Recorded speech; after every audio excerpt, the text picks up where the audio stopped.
Mungkinkah uang itu bisa berpindah kepada orang lain secara cuma-cuma dengan jumlah yang sangat besar kalau tidak ada pokok permasalahan yang harus diselesaikan?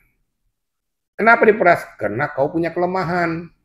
Kelemahan ini dimanfaatkan untuk mencari keuntungan bagi orang-orang tertentu ataupun kelompok yang mengerti akan kelemahanmu. Memanfaatkan situasi untuk melakukan pemerasan, ini adalah oknum-oknum yang perlu disikat habis juga. Tapi ini diperaskan karena ada sesuatu di balik ini. Kalau tidak saya kasih ini, akan terjadi ini. Nanti tinggal kita lihat nanti di pengadilan, ini kita juga kita minta untuk membuka dan membongkar seluas-luasnya. Diperiksa yang bersangkutan, kenapa kau menyerahkan uang itu? Ada apa di balik itu? Jadi enggak nih kita aja yang korban. Kenapa setelah pindah uang ini terus dilaporkan? Berarti ada sesuatu. Dan peristiwa yang menyebabkan kita masuk ke bui itu juga bukan tanpa sebab. Baik, terima kasih. Kan saya sudah pernah sampaikan bahwa setiap warga negara sama di mata hukum. Dan peristiwa yang menyebabkan kita masuk ke bui itu juga bukan tanpa sebab. Maka saya katakan tadi bahwa seseorang yang telah melakukan perbuatan tindak pidana bukan berarti dia secara keseluruhan tidak bisa dibela. Tapi namun, saya garis bawahi, dibela itu adalah hak-haknya, bukan perbuatannya. Nah, sekarang terjadi peristiwa berpindahnya uang ya dari Reza ke Nikita melalui Mael. Kan gitu ya. Sekarang apakah berpindahnya secara cuma-cuma? Tentu ada sesuatu di balik ini. Nah, yang perlu ditelisik sebenarnya ya, pada saat berpindahnya uang dari Reza ke Nikita, ada sesuatu yang mereka bicarakan sehingga terjadilah transaksi. Yang jadi masalah, kenapa setelah pindah uang ini terus dilaporkan? Berarti ada sesuatu. Saya bisa menganalisis ya, bahwa ada kemungkinan bahwa ini terjadi penjebakan atau dikorbankan. Kenapa? Kalau memang betul-betul dia mau ngasih, kenapa harus bunyi lagi? Apakah dia mau minta uang yang lebih lagi atau gimana? Nah, ini yang perlu diteliti, ya, perlu ditelisik dan dianalisis. Maka saya katakan tadi hukum sebab akibat. Kesimpulan saya, ini harus tuntas juga diperiksa. Diperiksa yang bersangkutan, kenapa kau menyerahkan uang itu? Ada apa di balik itu? Jadi enggak nih kita aja yang korban. Jadi nggak usah saya katakan tadi itu jangan periksa aja Reza. Harus memang harus diperiksa, nggak usah kau tantangin juga, nggak usah gitu, harus diperiksa juga. Jadi posisi nih kita ini jangan juga dipojokkan dengan posisinya dia. Dia juga perlu dibela, tetapi yang saya katakan hak-haknya tadi. Kita cari benang merahnya. Dia masuk gara-gara uang ini. Adakah indikasi penjebakan terhadap yang bersangkutan supaya dia masuk bui setelah uang ini berpindah? Jadi statusnya seperti kayak seolah-olah dikorbankan supaya dia masuk ke dalam bui tersebut. Tetapi jangan salah, yang melakukan atau penyebabnya juga harus dikenakan juga pemeriksaan. Kalau memang betul-betul di bukti awal nanti memang dia juga melakukan perbuatan tindak pidana, sama hukumnya. Saya nggak bela siapa-siapa di sini, sama hukumnya. Supaya equal semua, ya, supaya sama, ya. Semuanya sama di mata hukum.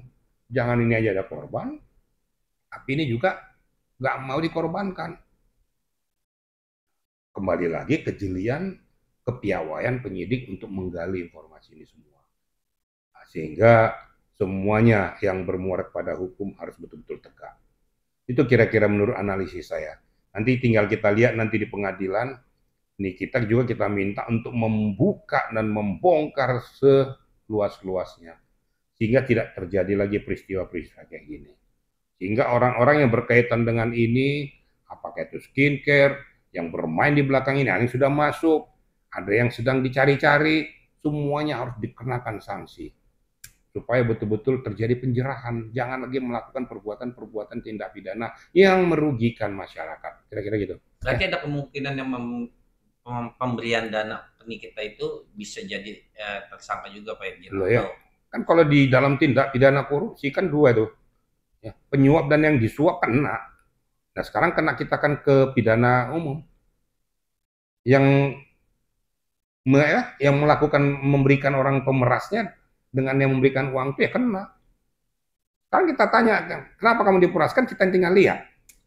Kalau diperas karena dia takut dibunuh, akhirnya diserahkan barang-barangnya semua, kena 368, kena si pemeras. Tapi ini diperaskan karena ada sesuatu di balik ini. Kalau tidak saya kasih ini, akan terjadi ini. Kan tidak ada ancaman daripada sini kita mengatakan kau nggak kau kasih, bunuh kau kan nggak ada. Tapi akan terjadi sesuatu. Sesuatu apa? Sesuatu sesuai dengan profesi dia. Profesi apa? Profesinya adalah pengusaha skincare. Berarti ada sesuatu yang nggak beres di belakang, diperiksa semua. Ya sekali berkali-kali saya katakan BPOM, bila penting buat tim khusus. Kalau memang BPOM ini tidak bisa bergerak menindak semuanya nih. Karena ingat, objeknya adalah masyarakat. Yang dirugikan masyarakat luas. Memperkaya diri sendiri dan kelompoknya sampai miliaran-miliaran rupiah. Tapi yang korban masyarakat bawah. Begini ya, untuk rekan-rekan media. Dengan sirkulasi permasalahan hukum yang menjerat peristiwa-peristiwa kemarin ya, yang menyangkut daripada Nikita, menyangkut daripada Dr. Reza, dan kemudian para pengusaha-pengusaha skincare yang lain. Nah, yang dikatakan suatu apa ya, lingkaran setan saya katakan. Ada permasalahan, ada yang memanfaatkan permasalahan itu untuk kepentingan pribadi ataupun kelompoknya. Nah sekarang kita lihat dengan masalah skincare yang sudah terjadi, ya, sehingga terjadilah peristiwa pidana yang mengakibatkan kita jadi tersangka. Nah, sekarang muncul lagi di review lagi, sekarang udah banyak mulai mencari-cari kelemahan-kelemahan daripada apa yang menjadi pengawasan dari BPOM tadi. Contohnya masalah makanan dan minuman yang dikatakan tidak terdaftar dan lain sebagainya. Akhirnya melakukan tekanan-tekanan, intimidasi sehingga bermuara kepada tindak pidana pemerasan. Sekarang kita ambil dari dua sisi ya. Kalau memang kita tidak merasa makanan dan minuman model apapun, kalau memang dia memenuhi standar, memenuhi ketentuan yang dipersyaratkan BPOM, kenapa mesti takut? Yang kedua, ya, azas manfaat orang-orang yang menginginkan situasi itu jadi suatu polemik, memanfaatkan situasi untuk melakukan pemerasan, ini adalah oknum-oknum yang perlu disikat habis juga. Maka saya bilang dari dua sisi kita lihat. Makanya jangan berikan peluang kepada manusia-manusia bajingan ini ya, untuk melakukan langkah-langkah yang justru bertentangan dengan barikade hukum. Jadi makanya saya bilang nggak mau nyalakan satu sisi. Jangan berikan peluang, lakukanlah sesuai dengan ketentuan. Sehingga dia tidak punya peluang untuk melakukan pemerasan. Kenapa diperas? Karena kau punya kelemahan.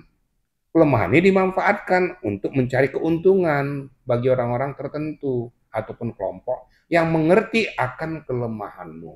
Saya katakan dari awal tadi, mungkin dalam wawancara saya terdahulu saya sudah sampaikan hubungan sebab akibat. Berkali-kali saya katakan tidak ada asap kalau tidak ada api, tidak ada api kalau tidak ada asap. Saya tidak membela siapa-siapa. Mungkinkah uang itu bisa berpindah kepada orang lain secara cuma-cuma dengan jumlah yang sangat besar kalau tidak ada pokok permasalahan yang harus diselesaikan? Apa pokok permasalahannya? Kebetulan domainnya itu berhubungan dengan skincare. Apakah ada Nikita Wirjani beli skincare-nya? Kan enggak. Apakah ada hubungan bisnis antara dia dengan Nikita? Kan enggak. Tapi kok bisa Nikita tersangkakan, melakukan pemerasan, berarti ada sesuatu yang nggak beres. Nah, diperiksa ini akar masalah ini. Percaya dengan saya, tiba saatnya pasti akan diperiksa. Dan ini juga saya berharap kepada BPOM, kembali lagi BPOM, tolong ya, kalau melihat daripada apakah skincare, apakah dan lain sebagainya, yang sudah mencantumkan label itu harus diverifikasi.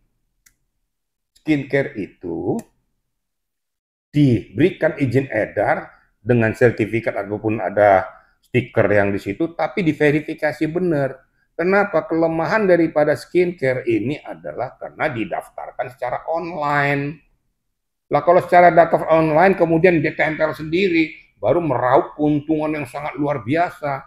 Atau akibatnya merugikan masyarakat, overclaim, underclaim. Kenapa? Karena mengandung zat berbahaya, mengandung merkuri, ya, mengandung kimia yang merusak jaringan tubuh. Dengan cuma-cuma ini meraup keuntungan yang susah dengan publikasi-publikasi yang memberikan suatu gambaran yang hebat ataupun gambaran yang sangat luar biasa kepada penggunanya.